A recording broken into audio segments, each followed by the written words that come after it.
Greetings, my name is Pendell Pittman, and the title of the segment today is How to Prepare and Make a Speech. Now if you're like me, you've been on the internet, on YouTube, and found hundreds of videos and other materials relative to how to make and prepare a speech.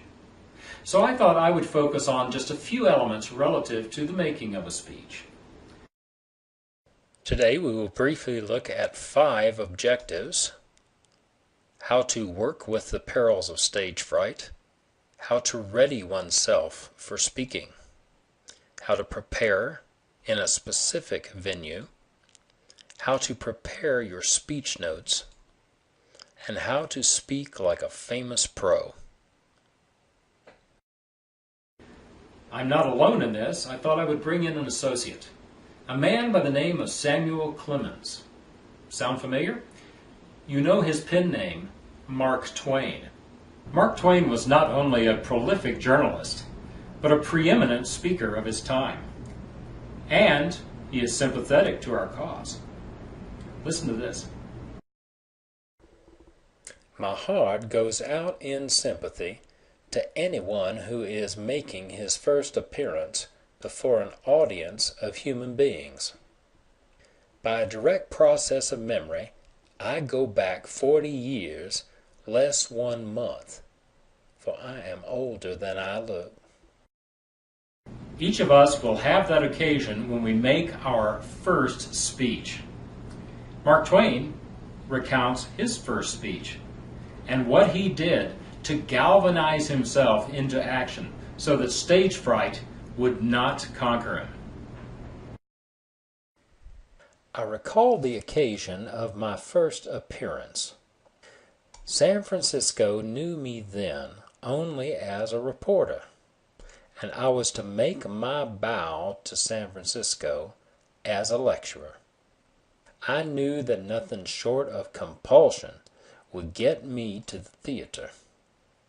So I bound myself by a hard and fast contract so I could not escape. I got to the theater 45 minutes before the hour set for the lecture. My knees were shaking so that I didn't know whether I could stand up. If there is an awful, horrible malady in the world, it is stage fright. Stage fright, shortness of breath, sweaty palms, shaky knees. These are symptoms that we have all experienced. It's called performance anxiety. The subset of that for public speakers is public speaking anxiety. And the best cure for this anxiety is practice. Mark Twain made a pact with himself and a contract with others to go through with the speech, come what may.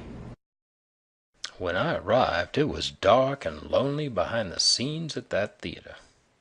By and by, it lighted up, and the audience began to arrive.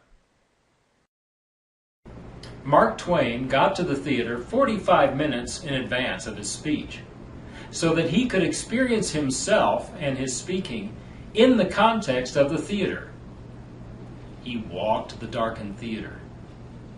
He surveyed the stage. He tested his voice in the space in which he was speaking. He spoke to the last row, not the front row. By the way, have you ever noticed how someone at the beginning of a talk in a large room without a microphone will shout to the back, "Can you hear me back there?" And afterwards their voice drops to normal, and that was the last word that the back of the room ever heard. Mark Twain took the time to become accustomed to the space in which he would be speaking. At last I began. I had the manuscript tucked under a United States flag in front of me where I could get at it in case of need.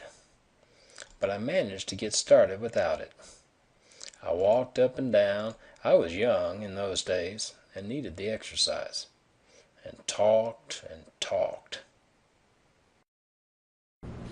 Mark Twain wrote out his speech He had it ready for him underneath the U.S. flag, as he describes. How convenient of them to have put a little bunting in front of him as a hiding place. He never needed to use that speech once he began to roll. However, you may find that in giving a speech, sometimes you are tongue-tied or have a memory lapse. You may want the entire transcript of the speech in front of you. However, for me, main points written on a piece of paper are easier to find than a full transcript. It's your choice. Well, after the first agonizing 5 minutes, my stage fright left me, never to return.